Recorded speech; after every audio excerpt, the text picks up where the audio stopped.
Suivez ces midis avec Move Africa. Un monde nouveau vous appelle.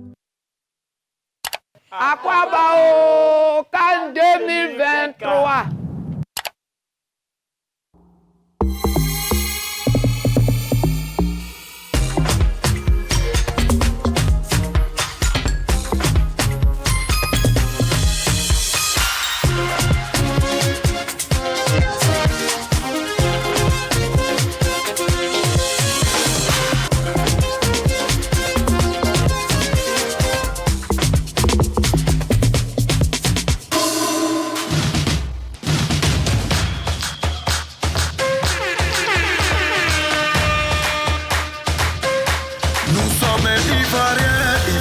En Côte d'Ivoire, on joue au ballon.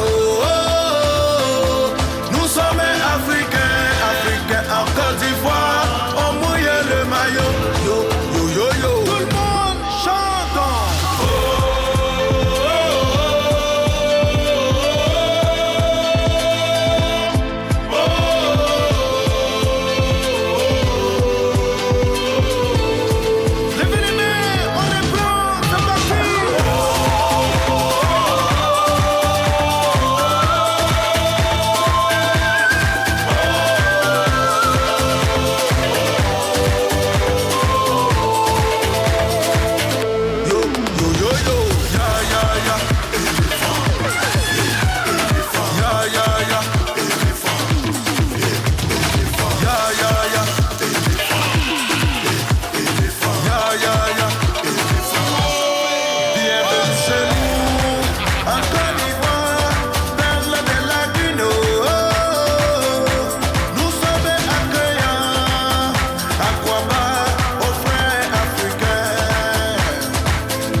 Merci à Pat Sexy. Bonjour chez vous. Merci de nous rejoindre sur RTI 1 pour une nouvelle semaine ensemble dans laquelle nous allons sillonner les dédales de l'actualité, du divertissement et surtout de la bonne humeur. Vous êtes sur RTI 1. Aujourd'hui, le décor peut vous paraître, ma foi, assez impromptu, mais nous sommes dans les locaux de la RTI. Nous retournerons donc chez nous dans le studio que vous connaissez en début de semaine prochaine. Mais pour l'heure, nous sommes là, bien déterminés à vous apporter de la joie, de la bonne humeur et surtout des informations utiles à votre quotidien. La CAN, ça démarre ce samedi, plus que quelques jours.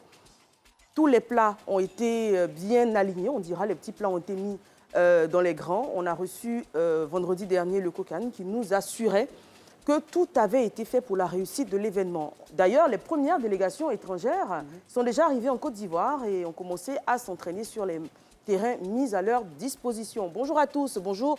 Alors, on reviendra à vous. Bonjour. Bonjour Boya Kwakoukan. Bonjour Eva. Comment vous allez ce lundi? Ça va super bien, donc à 6 jours de la CAN, on a hâte. Hein. Oui, on a Il n'y a hâte. plus qu'à. Exactement. Laurent Monti, bonjour. Bonjour Eva, bonjour à tous. Et c'est un plaisir vraiment de se dire qu'on est à quelques jours de la CAN. La CAN, je le dis toujours, c'est un événement unique. On le vit peut-être tous les 20 ans, tous les 30 ans. Donc franchement, on va profiter à fond de cette CAN en terre ivoirienne. Très bien. Bonjour Nadia. Bonjour Eva. Alors aujourd'hui... Voilà, par la grâce de Dieu, je vais super bien, j'ai la santé, donc merci au Seigneur. Et à quelques jours de la CAN, mon cœur bat, je stresse, je ne sais pas. C'est pas moi qui vais aller jouer, mais je ne sais pas vous, mais moi je stresse, moi j'ai peur, j'ai un peu peur. Exactement. Oui. Alors, bonjour monsieur. Honorable, vous avez une écharpe? Je vous en prie, ouais. Bonjour. Bonjour madame, Soyez le bienvenu. bonjour. Oui, ça fait plaisir d'être là. Je suis l'honorable Djetou. Je suis député de la circonscription de Zoukougadou.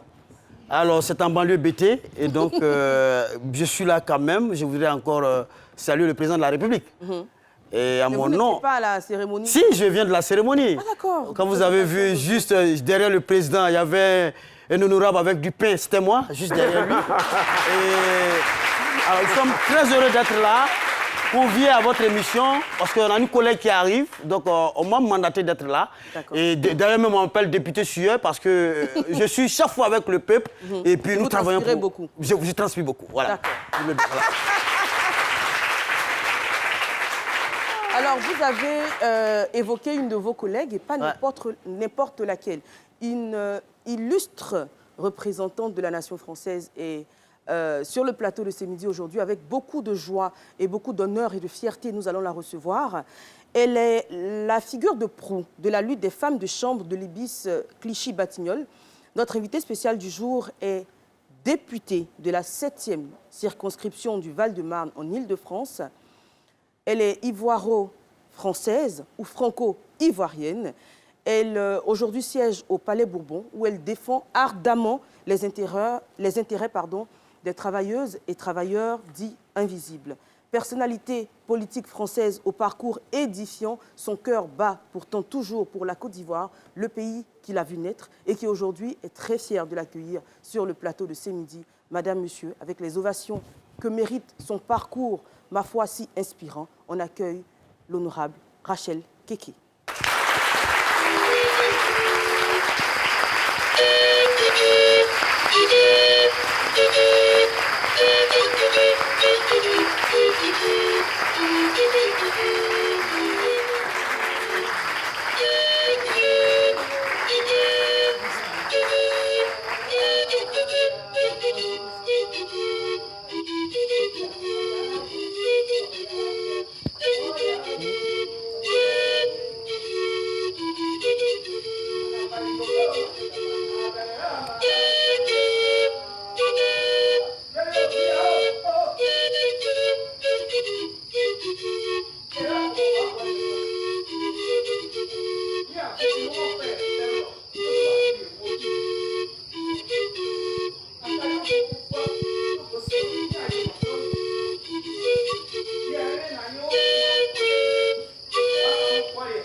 Akayo boko bayo boso. Anya yo ma pro yo ku. Ma oku aba he na yo do. To ana connecta gene wa ka mo kwari. Ngene wa pa mo. Ma ka ri ma na nye pa ngene. Ye ra bo wa bo yo ma ku mo. Ba ka o. Ke ka se ye bru. Ye bu ye na mo ye ma. Piri mo. Ene ka ko mi gene akama wele se ki mo ka dia be ko. Me na ni ya we ni mara bari do. Te ka ko ka ko ti sa ko te ka ko ko no amo mara bari do nya. Wa yo. Wo ba na ki ki ako. Se yo se ya o. Ya yi wo se yo. Oh. Ale nyao mane kapana vere amaya. Merci. Merci beaucoup. Merci. Le Digne Boisbré. Merci, le Digne Boisbré. Écrivain, poésophe, slameur. Merci beaucoup pour cette belle introduction. Bonjour encore une fois. Oh là là, quel bonheur de vous recevoir. Vous êtes encore plus magnifique en vrai. Ah bon? C'est vrai. C'est vrai. C'est un bonheur de vous recevoir aujourd'hui parce que votre histoire, elle démarre en Côte d'Ivoire, précisément dans la commune d'Abobo, où vous avez une enfance pas toujours rose. Vous perdez votre mère très jeune. Vous êtes issue d'une famille de 11 enfants et vous êtes contrainte d'abandonner l'école, donc en classe de CM2, pour vous occuper de vos frères et sœurs, de la fratrie. Et vous devenez un peu, on dira, la petite maman de la famille parce que vous vous occupez des tâches ménagères, de la lessive, de la cuisine et tout. Comment aujourd'hui, tout ce que vous avez vécu à cette partie-là de votre enfance vous sert dans votre parcours de femme politique aujourd'hui? Mais déjà, je profite sur votre plateau pour dire merci déjà pour l'invitation. Et merci aussi à tous ceux qui sont là. Et merci à ma famille, à la grande sœur de mon père qui est là, que je remercie aussi d'être présente. Bonjour maman, merci d'être là. Donc bon, voilà, mon parcours était très difficile. C'est vrai que j'ai perdu ma mère quand j'avais 12 ans. Et derrière, je profite pour remercier maman parce qu'elle m'a appris beaucoup de choses déjà à mon jeune âge, à faire le ménage, à faire manger. Et ce qu'elle m'a laissé m'a beaucoup aidé. Donc, après sa mort, j'ai laissé les études parce que je m'occupais de mes frères et sœurs. Et après est venue la petite sœur de mon père derrière, tante Jeannette, qui n'est plus. Et bon, c'est de là à leur faire manger, faire la lessive, m'occuper d'eux, souvent les envoyer à l'école. Voilà. Donc, tout doucement. Et c'est comme ça, un jour, ma chance est arrivée, je suis partie en Europe. Et avant d'y aller, vous exercez en Côte d'Ivoire l'activité de coiffeuse. Voilà, je faisais la coiffure, mais je ne travaillais pas dans un salon de coiffure. Je travaillais devant la cour parce qu'à Bobo, on était dans une grande cour qu'on appelait le bateau. Et tout juste devant la cour, il y avait un arbre où on partait, on tressait entre nous pour se faire un peu d'argent. Exactement. Voilà. Et j'ai vu d'ailleurs dans un reportage, vous avez retracé les sillons de cette enfance, que quand il y avait trop de soleil, vous changiez de place. Vous alliez en face, où il y avait plus d'ombre. Exactement. Il y a une cour devant, il y avait une cour en face de la cour où on habitait. Et là-bas, il y avait des manguiers. Voilà, il y avait des gros manguiers où on partait, on tressait. Parce que le soleil, là, quand ça te met, c'est pas facile. Hein. D'accord. Voilà. C'est ainsi qu'en 1999, vous avez l'occasion de voyager. En 2000. En 2000, vous avez l'occasion de voyager, de vous rendre en France. Quand vous y allez, à la base, c'est pour la coiffure, vous y allez à l'aventure. Pourquoi vous y allez? Mais en fait, comme je coiffais très bien et que j'avais un oncle qui était à l'époque, qui avait sa femme qui était aux États-Unis, voulait que je vienne coiffer. Et puis après, je suis allée en France. Donc, arrivé en France, mon oncle qui était là-bas aussi avait sa femme qui avait un salon de coiffure, voulait que je vienne coiffer. Mais comme je n'avais pas les papiers, parce que là-bas, quand tu traites, tu n'as pas les papiers, il y a les policiers derrière. Donc, je ne partais pas coiffer dans le salon de coiffure, je partais coiffer de maison en maison. Voilà. Donc, je suis allée, la base même de mon départ, c'était pour aller coiffer. C'était pour aller coiffer. Ouais. On va s'arrêter là, on va marquer en tout cas une pause là, et on va inviter à présent Adji Raymond grâce à ce reportage dans le débat. Le 19 juin 2022, une figure inonde les médias français au dépouillement des urnes au soir des législatives en France. Rachel Keke, une Ivoirienne d'origine de 48 ans, vient d'être élue députée de la 7e circonscription du Val-de-Marne en Île-de-France, sous la bannière de la France insoumise.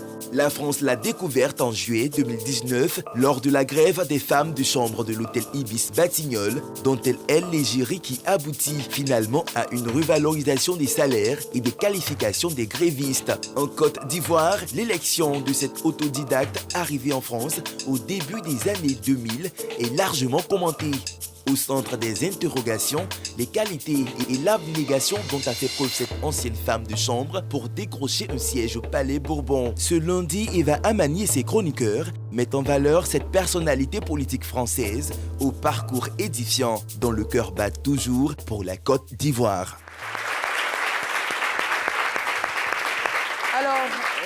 partout, on en arrive à ce moment qui va être révélateur hein, de la lutte qui va arriver. Vous devenez femme de chambre. Et toujours dans un reportage, je vous entendais dire qu'avant d'arriver à Paris, vous ne saviez même pas que les femmes qui travaillaient, qui faisaient le ménage dans les chambres d'hôtel, étaient appelées femmes de chambre. Oui, mais parce que ici, je n'ai jamais travaillé dans un hôtel. Donc, je ne savais pas que le travail des femmes de chambre s'appelait femme de chambre. Et avant d'être femme de chambre, vous avez fait aide à domicile, vous avez fait garde d'enfants, vous avez fait beaucoup de boulot. Et finalement, vous vous retrouvez donc dans des hôtels à travailler, à faire les chambres, à faire le ménage, à travailler, mais vraiment durement. Et cela pendant 15 ans. En fait, quand je suis arrivée, après, quand j'ai eu mes papiers, j'ai fait garde d'enfants, comme vous avez dit, mais j'ai fait 1 mois. Parce qu'après, quand j'ai eu mon fils, ça ne m'arrangeait pas, parce que c'était quand même de 7h30 ou bien de 9h à 19h ou bien 20h, et ça ne m'arrangeait pas pour pouvoir garder mon enfant. Donc, c'est une amie, parce que sachez que là-bas, le travail des femmes de chambre, c'est de bouche à l'oreille. C'est pas quand tu vas déposer ton CV, on prend le CV, on étudie, on t'appelle. Non, c'est de bouche à l'oreille. Donc, j'ai une amie qui travaillait à l'époque dans un hôtel, Nouveau-Hôtel, 4 étoiles. Et c'est comme ça, elle m'a dit, mais Rachel, est-ce que le métier de femme de chambre t'intéresse? Et moi, j'ai dit, mais femme de chambre, c'est quoi? Elle me dit, non, c'est en fait les femmes qui travaillent, qui nettoient dans les hôtels, tout ça. Et moi, ce qui m'intéressait, c'est que les heures. Je commençais à quelle heure, je finissais à quelle heure. Donc, elle m'a dit, tu peux commencer à 9h et tu finis à 17h ou à 16h. Et moi, ça m'intéressait, vu que je pouvais avoir du temps pour mon enfant. Exactement. Et c'est comme ça que j'ai accepté le travail. Mais quand je suis allée, la première chose, dites-vous que le ménage des femmes de chambre, c'est très difficile. Hein. C'est un métier pénible. Ah, c'est pas facile. Quand tu finis, tu rentres chez toi, tu peux pas faire le ménage, tu peux pas... C'est-à-dire, ça te bousille le corps complètement. Donc, voilà. Mais c'était dur, mais j'ai accepté ça quand même parce que ça m'arrangeait pour pouvoir m'occuper de mon enfant. Exactement. Et ce métier est classé parmi les métiers dits pénibles. Très pénible. Parce que des douleurs au dos, aux articulations, syndrome du canal carpien. Et il faut travailler très rapidement parce que vous avez des rythmes infernaux. Ouais. Vous pouviez même aller jusqu'à 17, 18, 20 chambres par jour. Non, mais c'est rien ça. Dites même que 30, 40, 50 chambres par jour. 50 chambres par jour. Wow. Pourquoi? Parce que vous étiez rémunéré par chambre. Si vous faites 50 chambres, vous payez les 50 chambres ou bien... Oui, ben c'est pas... Parce que moi, je me dis, si c'est le même salaire, pourquoi ne pas nettoyer non, deux mais chambres? c'est pas le même salaire parce que pourquoi? Le groupe Accor sous-traite. C'est-à-dire toute la sous-traitante, c'est-à-dire les sociétés de la sous-traitance ne payent pas bien.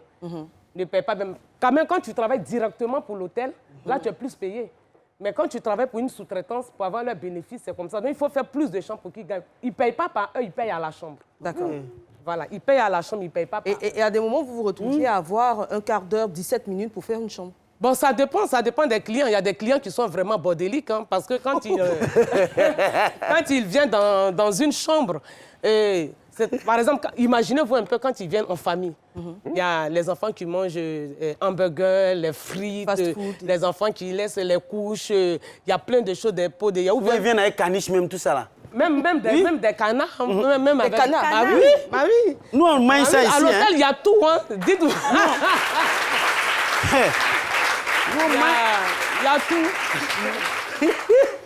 Il y a tout dans le store, il y a tout, même il y a des harcèlements, même il y a des viols, hein, il y a des attouchements, il y a tout dans un hôtel. Exactement. C'est pas facile. Et en plus, c'est mal payé. Voilà, et vous le disiez d'ailleurs, les clients avaient tendance à penser que le corps de ces femmes de ménage lui appartenait parce qu'ils savaient qu'elles n'étaient pas protégées. Exactement. Il n'y avait personne pour les défendre. Heureusement que vous êtes arrivés, on va en reparler. Oui. D'ailleurs, vous disiez par rapport aux conditions de travail, vous qualifiez ça d'esclavage moderne, et ce qui vous a d'ailleurs poussé à vous révolter contre cela? Oui, c'est vraiment de l'esclavagisme moderne parce que dites-vous que la majorité des femmes qui travaillent à l'hôtel sont des femmes noires et des arabes. Donc il y a le racisme qui est à la base de ça aussi, qui accompagne ça. Donc, vous voyez, quand on travaille, comme j'ai dit, les 50 chambres, et sachez qu'à la fin du mois, on est payé quand même, parce que ça dépend des contrats. La sous-traitance ne peut pas donner un contrat de 5 heures, c'est-à-dire plein temps. Pour avoir, par exemple, 2000 €, en tout cas, vraiment, il faut se battre. Et moi, j'ai fait 15 ans, j'étais payé, mon premier salaire, c'était à 400 €. Mon premier salaire. Qui ne fait même pas le SMIC. Voilà, c'était à 400 €. Et après, je suis montée à 1000 €. Vous voyez, avec le nombre de chambres qu'on fait, je suis montée à 1000 €. Et à l'hôtel, on n'a pas le droit de manger. On n'a pas le droit de manger, on n'a pas le droit de prendre les ascenseurs du client. Et on travaille, comme elle a dit tout à l'heure, la soeur, c'était speed comme du robot. C'est-à-dire le client, il arrive à midi, on vous donne 50 chambres. Et on vous dit, à midi, il faut qu'il y ait 15 chambres de propre. Parce que le client, il arrive, il faut que sa chambre soit propre. Donc, quand tu cours comme ça jusqu'à... Et avec tout ça, on a les injures derrière, on a la maltraitance derrière, on a tout derrière. Mais ça nous a quand même révolté. On s'est dit, mais qu'est-ce qu'il faut faire? Qu'est-ce qu'il faut faire pour sortir de là? Qu'est-ce qu'il faut faire? Et vous savez, comme j'ai dit, on a dit tout à l'heure, c'est un métier qui donne plein de maladies, canal carpien, tendinite, mal au dos. Donc, il y avait 12 femmes de chambre qui étaient malades, inaptes. Et que le patron, c'est-à-dire la sous-traitance qui était STN, demandait qu'on mute ces femmes dans un autre hôtel pour pouvoir mettre d'autres femmes à la place parce qu'elles n'arrivent plus à faire les 50 chambres. Et là, on s'est dit, mais à qui le tout? Et sachez qu'avant d'aller en grève, on a une ancienne collègue, comme j'ai dit, qui a été violée par l'ancien directeur de l'hôtel Ibis Les Batignolles. Donc, avec tout cet acharnement, on a dit, mais si on ne soit pas de là, qui va nous aider? On est quand même dans un pays de droit, si on ne soit pas. Et là où je remercie le syndicaliste qui nous a soutenus, parce qu'en France, il y a le syndicat quand même qui a un peu de force, qui soutient ces travailleurs. Et c'est comme ça qu'on est allé voir le syndicat, c'est-à-dire la CGTHPE, là où je salue M. Claude Lévier-Tiziri Kandi.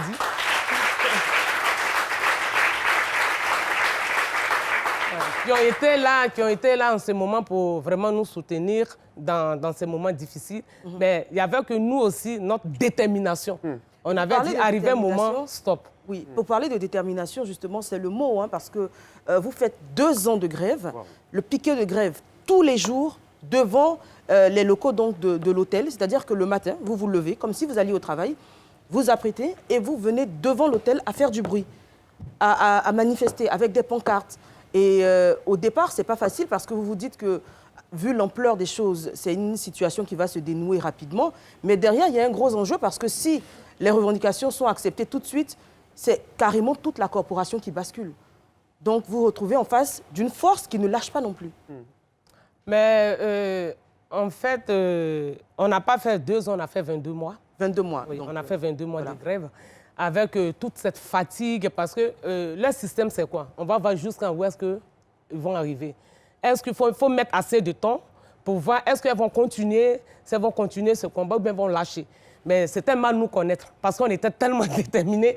On voulait aller jusqu'à, comme je disais, aux Jeux Olympiques de 2024. Donc, voilà. Bah oui, on n'allait pas. Et là, on était en quelle année? Là, on a commencé en 2019. 2019, oui, vous étiez prête à aller en 2024? Bah, on allait partir. Moi, si ce n'était pas encore arrêté, bah, on allait jusqu'en 2024. Donc, on a commencé en juillet 2019. Et en juillet, c'était l'été, hein, en plein été. Il fait chaud, il fait beau. Il fait chaud, il fait beau. C'était combien au départ? Au départ, on était 34. On était 34 femmes. Et après, il y avait le syndicat, ce n'est pas tous les syndicats qui sont aussi corrects. Il y avait ceux qui nous soutenaient, les syndicats qui étaient malhonnêtes, qui étaient venus sur nos piquets de grève pour pouvoir casser notre grève, qui appelaient les femmes les maris des autres femmes à leur domicile pour dire dites à vos femmes de ne pas venir en grève, dites à vos femmes si elles viennent, on va les licencier, elles vont pas... Donc les femmes ont eu peur. Et à la fin, vous vous êtes retrouvés avec... À 20. À 20 femmes. Ouais, à la fin, on s'est retrouvés à 20. On était 20, on était de l'os dans leur gorge parce que voilà, ils n'ont pas réussi à nous vomir. Et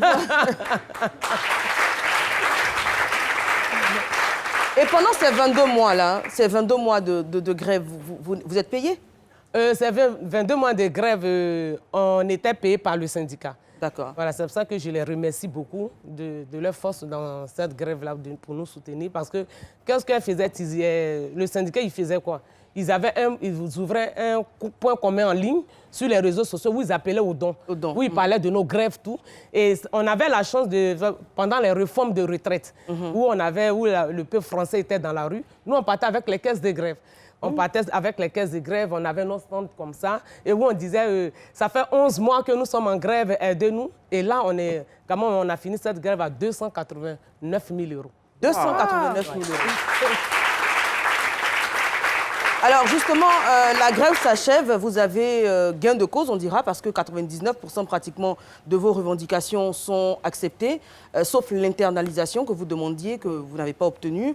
Bon, il y avait la période du Covid aussi, ça pouvait se comprendre, mais en tout cas, vous finissez cette grève-là plutôt satisfaite parce que les conditions sont revues.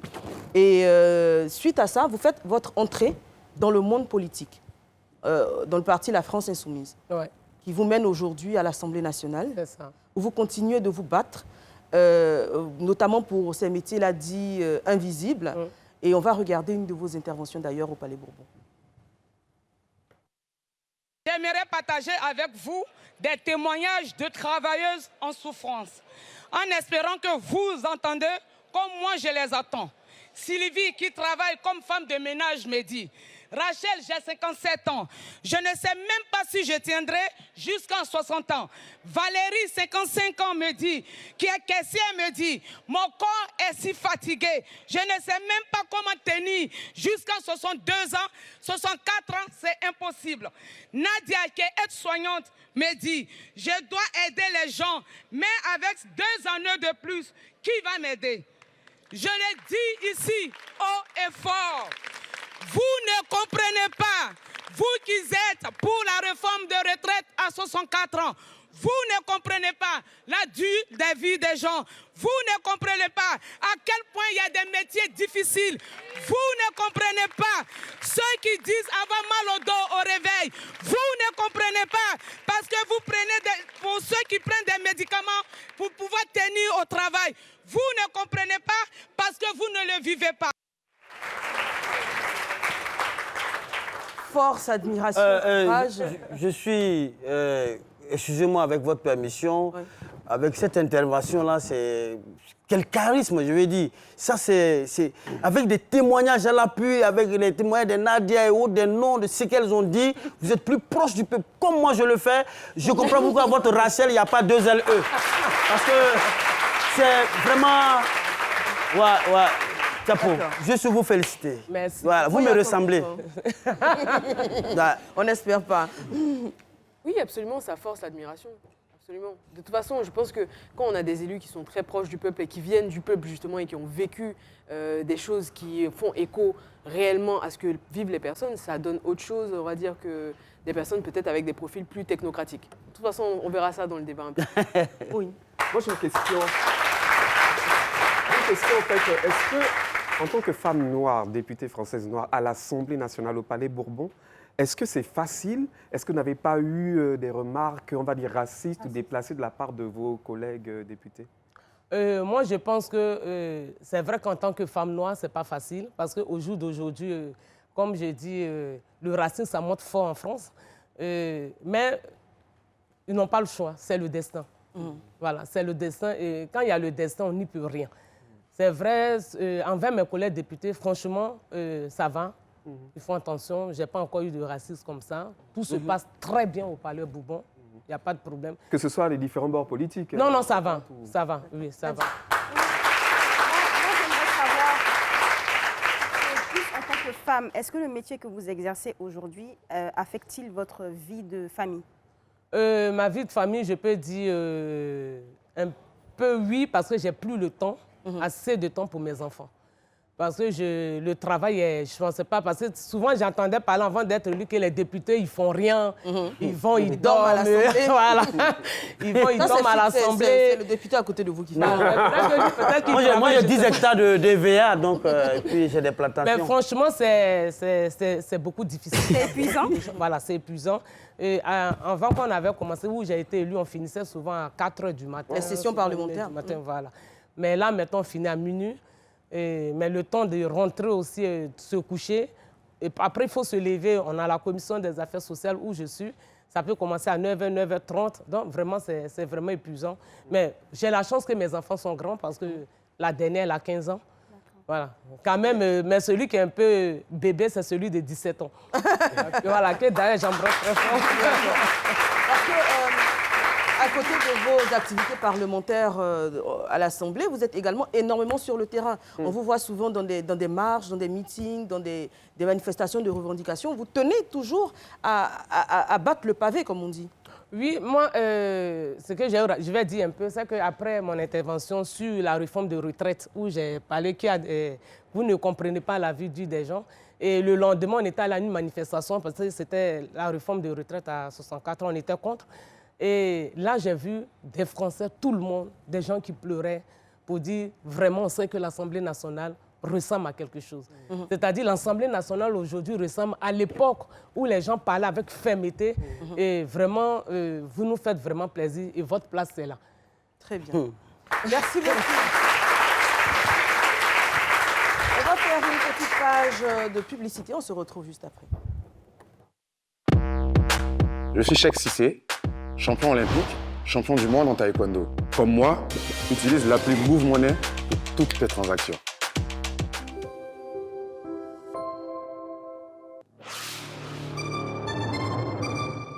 Rétrospective 2023. Retour sur les temps forts qui ont marqué l'actualité en 2023. Institutionnel, politique, économie, société, sport.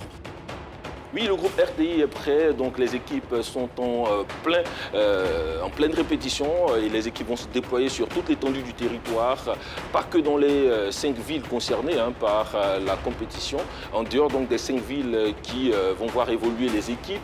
D'autres villes vont être naturellement occupées par les équipes de la RTI, question de voir un peu la ferveur dans toute la Côte d'Ivoire. La rédaction des RTI 1 vous donne rendez-vous ce lundi 8 janvier 2024 à partir de 21h10 sur RTI 1. Rétrospective 2023, présentation Herman Guivé.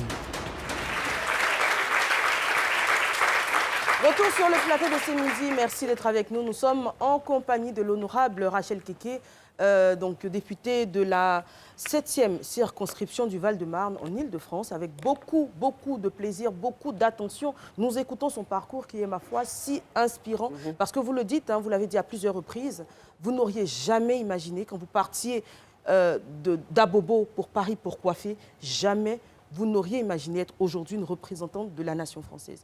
C'est la preuve que, finalement, tout peut se réaliser, tous les rêves sont permis, parce qu'on ne sait absolument jamais. Exactement. C'est pour ça que moi, je profite pour dire aux gens, c'est vrai que, comme je dis, les études, c'est beaucoup important, mais il y a beaucoup de personnes, non, comme j'ai un niveau bas, je ne peux pas y arriver, non, je ne crois pas en moi, mais c'est faux. Parce que c'est vrai qu'il y a les études, mais on a un 6e sens, on a l'intelligence qui est là. Exactement. Moi, je n'aurais jamais cru qu'aujourd'hui, j'allais être au Palais Bourbon. Mais derrière, c'est parce qu'il y a eu aussi la lutte.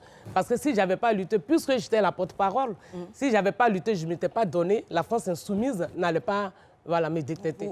Voilà, donc on a tous des talents, mais qui sont souvent cachés. Mais non, si on a des talents... Parce qu'on a peur parfois d'agir. Oui, mais il ne faut pas avoir peur dans la vie. Au contraire, il faut dire, il faut t'imposer, il faut être forte, il faut dire ce que tu penses. Voilà, malgré ce qu'ils vont te dire, ce n'est pas grave, mais à la fin, tu auras toujours la vérité parce que tu es dans la vérité. Exactement. Et vous avez parlé... Vous avez parlé tantôt d'études, ça va nous permettre d'ouvrir une question parce qu'aujourd'hui, on ne fera pas de débat. On ne fera pas de débat. D'ailleurs, la question, on a un bel exemple de sa réponse, mais on va donner nos différents avis sur justement les diplômes dans les différentes fonctions politiques. Sont-ils indispensables? On va démarrer avec Moya. Alors, je pense que c'est bien d'avoir des diplômes, mais les diplômes ne sont pas indispensables pour exercer une carrière en politique. Je pense que ce qui est intéressant, c'est que qu'importe le niveau que vous avez, en tout cas de manière scolaire, le plus important déjà, c'est d'avoir une détermination, d'être animé par une cause. Si vous êtes, je ne sais pas, dans votre quartier, que vous êtes mu, par exemple, par la cause des enfants, la cause des femmes, etc., il y a énormément de causes autour de nous, et que vous décidez de porter cette cause-là, vous avez le droit, c'est légitime de la porter. Par contre, là où je pense que les diplômes vont être intéressants, c'est que pour arriver à un certain niveau, avoir des discussions avec des personnes à un certain niveau, côtoyer les grands de ce monde, c'est toujours intéressant d'avoir un profil justement pour pouvoir avoir des conversations, pour pouvoir analyser les grands enjeux de ce monde. D'accord. Laurent Monti. Bon, moi, je pense que le diplôme n'est pas nécessaire. Et d'ailleurs, notre invité, Rachel Keke, est un très bel exemple. Il y a d'autres exemples en France. Par exemple, Christian Estrosi, le maire de Nice, il n'a pas de bac. Jean-Louis Debré, le président de, je pense, de... La Cour constitutionnelle. Exactement. Il n'a pas de bac. Pourtant, voilà, c'est des personnalités politiques françaises. Et à travers le monde, on a tellement d'exemples comme ça. Et moi, je pense que lorsqu'on est sincère, lorsqu'on porte de vrais combats et qu'on est sincère, les gens le ressentent, en fait. Et lorsque les gens arrivent à s'identifier à vous, ils ne s'identifient pas à votre diplôme. Ils s'identifient au message que vous portez, et à votre aux valeurs que vous portez. Exactement. Et voilà. Je suis d'avis avec je suis d'avis avec mes collègues, effectivement. Les diplômes ne sont pas vraiment indispensables. Moi, c'est ce que je me dis. C'est important, c'est vrai, mais ce n'est pas tout le temps indispensable. Et moi, j'ai écrit une phrase qui moi-même m'inspire. Hein. J'ai dit, les grandes idées viennent parfois des personnes modestes, des personnes même qu'on estime, hein, qu'on qualifie de personnes sans grandes instructions. Voilà. Et c'est carrément l'image de notre invité du jour. Franchement, bravo à vous. Merci. Honorable Sueur. Ouais, honorable Sueur, mais écoutez, vous-même vous dites honorable Sueur, on m'appelle dans ma scripture honorable Sueur. On n'a pas besoin de diplôme. Moi, je dis carrément, on n'a pas besoin de diplôme. La meilleure école, c'est l'école de la vie. Voilà, et tout est facile aujourd'hui. Voilà, tout est facile aujourd'hui. Voilà pourquoi les uns et les autres ont des conseillers à côté. Et quand vous allez à l'Assemblée nationale, chez nous ici, à l'esprit, on a des groupes parlementaires. Et parfois, quand on vote des lois, moi, je dors. Quand je me lève, le groupe parlementaire a fait mais je dors. Voilà, je dors. Et aujourd'hui, faire la politique, c'est pas de... Qu'est-ce que la politique, c'est quoi? C'est de réussir à transformer le non en oui, et ou bien de transformer le oui en non. Pour ça, il faut partir à l'école, avoir de gros diplômes. Ah non, ah non. Moi, je pense que oui. Vous avez une conception très particulière de la politique. Voilà. Alors, on a réussi à avoir certains de vos proches en vidéo qui ont tenu à vous faire des surprises et des coucous. Moi, je suis bêté. On va démarrer tout de suite, ensuite vous nous direz qui c'est. Première vidéo. Bonjour Rachel Keke. Bonjour Madame la députée. J'espère que tu vas bien. Nous, ça va. On se porte bien. Voilà, qu'est-ce que je peux te dire pour toi? Tu es une femme avec un cœur pur. Tu es une femme battante. Notre lutte a payé, notre combat a payé, notre joie a payé. Et aujourd'hui, nous voilà avec une députée à l'Assemblée nationale. C'est une joie immense pour l'hôtel Ibis des Batignolles. Rachel Keke, des gros bisous, des bisous, des bisous, des bisous. Depuis qu'elle est à l'Assemblée nationale, jour et nuit, elle lutte, elle se bat comme elle l'avait fait avec ses collègues lors de cette grève qui aura duré 22 mois. Et à l'Assemblée nationale, sans langue de bois, avec détermination, avec courage, avec hargne, elle se bat tous les jours pour faire valoir le droit, non seulement des femmes de chambre, mais le droit de ces citoyens français et françaises qui sont malmenés. Et c'est une femme vraiment, vraiment une modèle, une femme courageuse, déterminée. Et franchement, j'ai eu l'honneur, la fierté d'être à ses côtés. Voilà, donc deux anciens collègues. On a eu d'abord Madame Sylvie Kimissa, qui a fait la grève d'ailleurs avec vous. C'était la deuxième porte-parole. Exactement. Et Monsieur Traoré Aboubakar, également de l'hôtel Ibis. Ouais, le seul homme de la grève. Aujourd'hui, vous êtes une véritable fierté pour toute une... Au-delà d'une corporation, pour vraiment des personnes qui exercent ce qu'on dit... Enfin, trivialement, et je dirais parfois de façon même assez péjorative, les petits métiers. Aujourd'hui, c'est un grand message que vous leur adressez. Oui, c'est un grand message aussi que je les adresse, surtout ceux de France, surtout qui travaillent, qui sont mal payés. Et moi, je leur dis, il faut se battre. Il faut se battre parce que, comme j'ai l'habitude de dire, la lutte, elle paye. La lutte, elle paye toujours. Et elle libère surtout. Elle libère, paye, et puis ça impose le respect. Parce que là, moi, je vais vous dire un petit message. Quand j'ai été élue, je suis allée voir mon directeur de STN. Je l'ai appelé, je lui ai dit que j'arrive. Je suis allée avec mon écharpe. Mais mon directeur, il me regardait. Il était tellement content, il était tellement heureux. Je lui ai dit, mais c'est grâce à vous que je suis devenue comme ça parce que vous m'avez vous nous avez maltraité. Ça, et c'est de là que, voilà, c'est de là que j'ai été élue. Mais la lutte, elle paye. Et c'est pour ça que je vais partout où il y a les luttes sur les piquets de grève pour encourager les travailleurs qui sont en lutte, qui cherchent les droits. Je pense qu'en France, c'est important de lutter, c'est important d'avoir ces droits. Très bien. Laurent Monti, vous allez nous faire un petit focus sur ces députés auxquels on ne s'attendait pas dans le monde. Oui, effectivement, j'ai décidé de plutôt mettre en lumière ces femmes noires qui font bouger la France et l'Europe. Et je ne sais pas si la régie pourra m'aider, je vais afficher quelques photos et je vais demander si vous les connaissez. On va commencer par la première femme qui fait bouger la France, si la régie vient nous aider. Alors, Donc, voilà, je ne sais pas si vous la reconnaissez d'ailleurs. Bah oui, c'est notre invité. Voilà, Rachel Keke, effectivement, originaire de Côte d'Ivoire, vous êtes députée de la nation française et ce qu'on retient effectivement de vous, c'est votre âne, votre détermination. Au Palais Bourbon, vous parlez haut et fort, sans peur, sans rien, et puis vous méritez des standing ovations. Deuxième députée que je demandais à la régie de nous aider, je ne sais pas si vous la reconnaissez. Danielle Obono, elle est effectivement députée française d'origine gabonaise, effectivement, et elle aussi, elle se démarque par ses prises de parole, elle va vraiment à contre-courant. C'est vrai que les médias tombent sur elle, mais vraiment, elle tient. On tient. Vous avez le même elle est également tempérament. de la France Insoumise. Oui, oui, exactement. Vous avez vraiment tout le même tempérament, la France Insoumise, effectivement. Troisième personnalité, si vous la reconnaissez. Eva, peut-être? Ah oui, Ramayad. Ramayad, elle était plusieurs fois députée sous Nicolas Sarkozy. Elle a été candidate à la présidence de la République également. Donc vraiment, on voit qu'en France, les femmes noires ne restent pas cachées. Elles osent, elles se mettent en avant. Quatrième personnalité, je pense qu'elle vous dira quelque chose. Ah, Fatou Diop. Fatou Diop. Oh là, Fatou Diop, vraiment. je suis sa fan numéro 1. Ah, oui. Effectivement, c'est vraiment, elle est franco-sénégalaise et elle parle beaucoup d'immigration, de l'apport positif de l'immigration et de changer le regard qu'on porte sur l'immigré et de dire qu'on a un destin commun. Et ça, c'est un très, très beau message. Cinquième personnalité, à l'image un peu sombre, c'est Cécile Kyenge. Elle est italienne, d'origine congolaise. Elle a été ministre de l'intégration de l'immigration, quelque chose comme ça en Italie. Elle a beaucoup été attaquée par l'extrême droite italienne, mais elle a tenu bon et puis elle est allée jusqu'au bout de son mandat. Et d'ailleurs, elle est députée européenne également aujourd'hui. Wow. Voilà. Et on a aussi sixième personne. Alors, je ne sais pas si elle, vous la connaissez. Non. Elle est députée européenne, elle s'appelle Pierrette Herzberger Fofana. Elle est d'origine malienne, elle est députée européenne, je pense qu'elle est de Belgique. Et elle a été plusieurs fois victime de violences policières parce qu'on ne la prenait pas du tout quand elle disait qu'elle était députée européenne. Les policiers ne croyaient pas du tout, elle a été agressée parce qu'elle voulait défendre justement d'autres jeunes garçons noirs qui étaient agressés par les policiers. Et donc elle porte maintenant ce combat au niveau du Parlement européen. Et puis dernière personne, vous avez entendu parler du mouvement MeToo. Oui. Et donc, qui poussait les femmes à dénoncer les violences sexuelles, etc., que ce soit aux États-Unis comme en Europe. Et ce mouvement a été créé en 2006 par une femme noire, qu'on voit à l'écran, qui s'appelle Tarana Burke. Elle est afro-américaine et donc vraiment, c'est pour montrer que les femmes noires font bouger le monde et quand les femmes se lèvent, le monde avance. Exactement.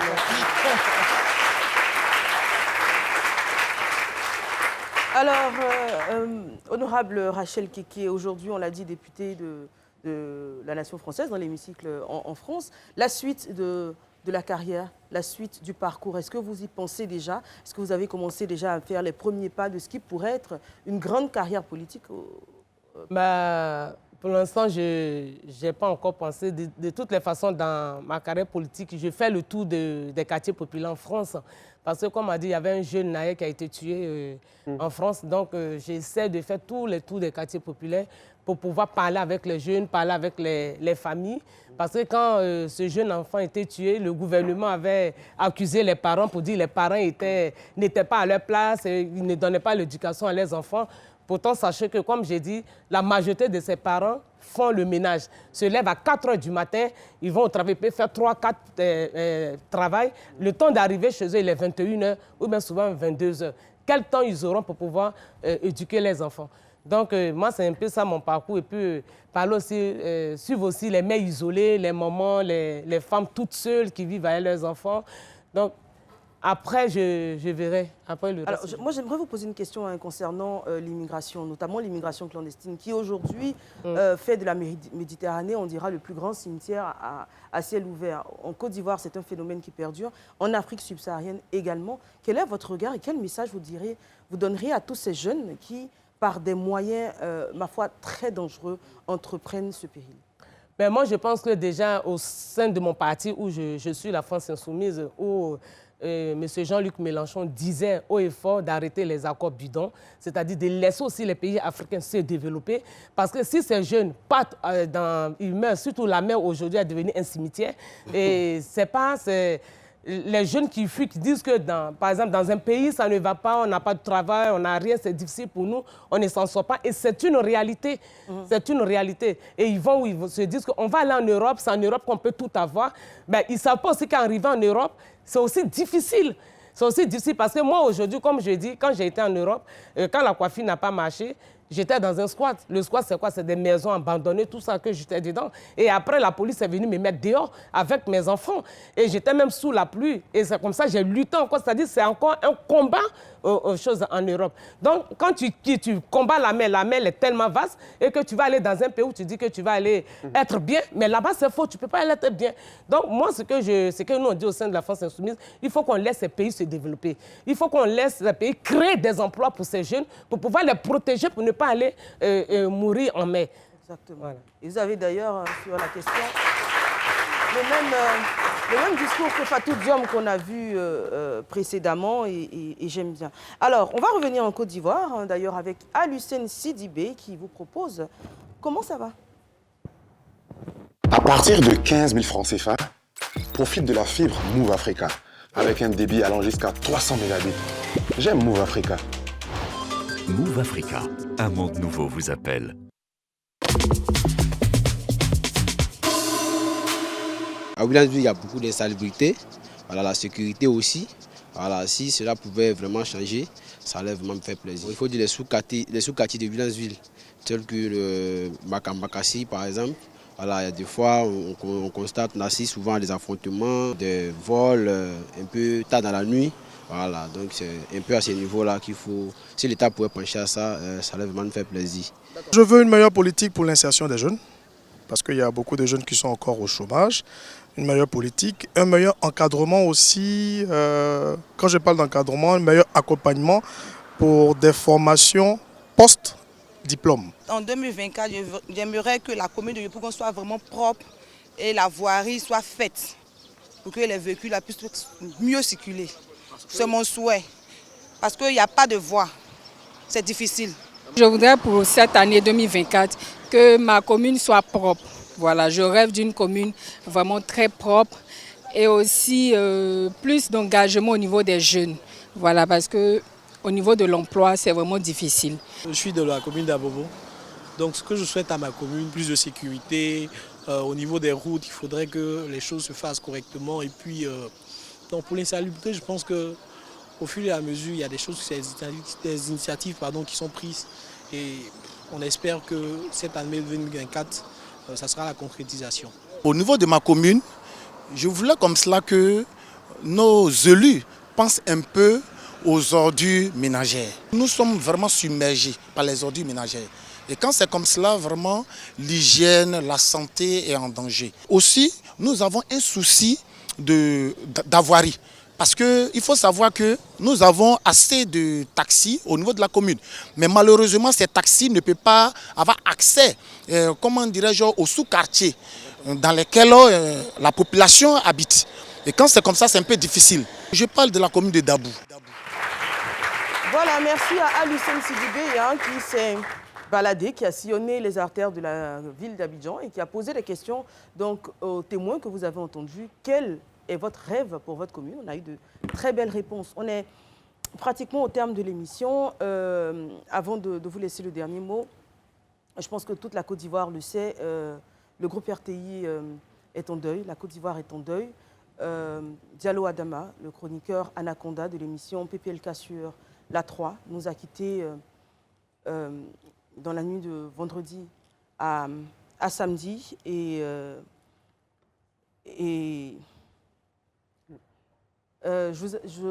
vous annonce qu'une émission spéciale sera proposée sur la 3 à partir de 13h30 en direct.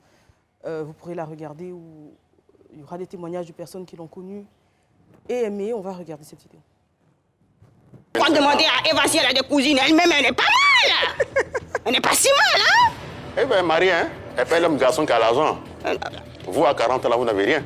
Vous devez être rapatrié. Votre vie même est foutue. Ah ben non, je suis désolée. Ma vie n'est pas foutue. J'en ai dans la tête. Hein? Les entrepreneurs de maintenant, s'ils avaient rien dans leur tête, qu'est-ce qu'ils allaient entreprendre? Mais dis donc, vous m'avez envoyé ici pour m'énerver, là?